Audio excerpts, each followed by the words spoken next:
Hello everyone, thank you for clicking on my channel. My name is Tina and I welcome you to another one of my videos. In this period of the COVID-19 pandemic, I am pretty sure that you have been invited to attend and participate in several webinars and even online conferences and meetings. To learn more tips and tricks in your participation to such, join me here in Hosted by Tina.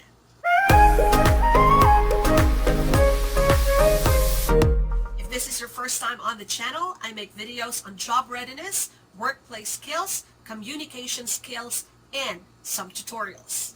You might want to consider subscribing on the channel by clicking the red button down below together with the notification bell so you are always updated with my latest videos.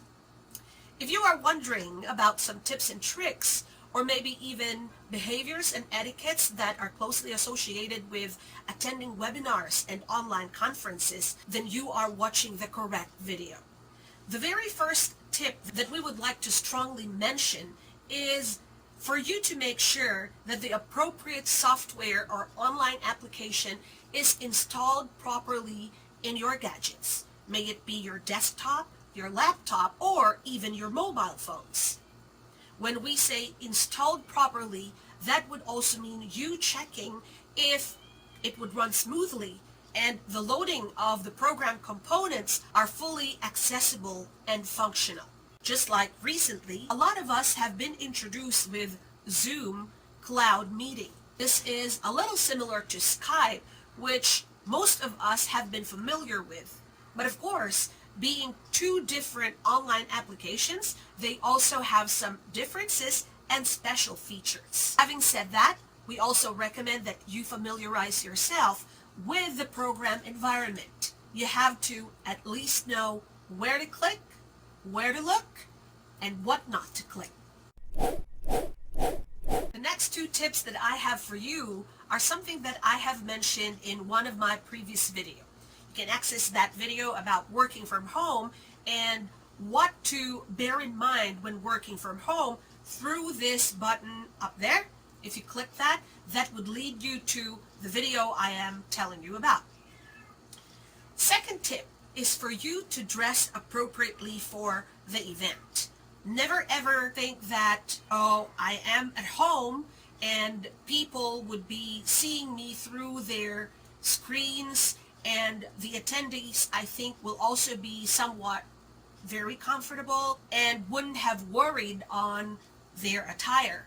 However, you actually never know what will happen to the webinar. You never know if the host would need someone to represent an area or a sector or an industry, and you just might get lucky that you will be called and might even require you to activate your video camera. So it's always nice to dress appropriately for the event, preferably your working clothes that are presentable enough for a workplace meeting. Third tip has also something to do with you dressing nicely for the event. That is for you to choose a nice background. You might be asked and requested to activate the webcam, and you might be asked to even shortly present yourself. So it's always nice to be ready, prepared. That goes with a nice background with your undoubtedly good self-presentation. Next tip is for you to join the virtual meeting room smoothly. This is something that you can achieve by initially turning off your microphone and your video camera. If you have already attended a webinar or two, you would understand that a simple breeze coming from a stand fan or even the humming of the air conditioning in your room would be very evident to everyone in the meeting room. So this is something that is very important, so that if there is already something going on as you join the meeting room, such as some background music or maybe a looped announcement from the organizing committee or the host himself, then you wouldn't make a scene just by simply joining the virtual meeting room. At this point, I can't also help but mention how the bandwidth would affect the reception of other participants, since strong internet connection is still underway for us in the Philippines.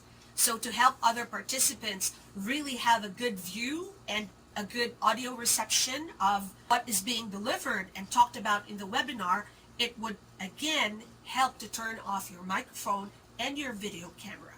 And with that tip, would that mean you will be very limited with your interaction with the host and the panelists? Of course not. Familiarizing yourself with the environment of that online application that is being used for the online webinar or meeting, you would know that some icons, no matter how limited, are being made available for the participants to interact to the panelists and the host from your end. So with that comes our next tip on this list, which is interacting with your host and your panelists using the icons and even your chat boxes. If you are familiar with Skype and Zoom, you would realize that chat boxes are available. With Zoom, you can even direct a private message to certain individuals or to a group that is hosting the webinar. In Skype, you only have to type in your message, and maybe to make it clearer as to the recipient of that message, you can always add an attention line. What if you would like to speak? Then comes our next tip. That is for you to notify the host that you would like to share something and wait to be acknowledged.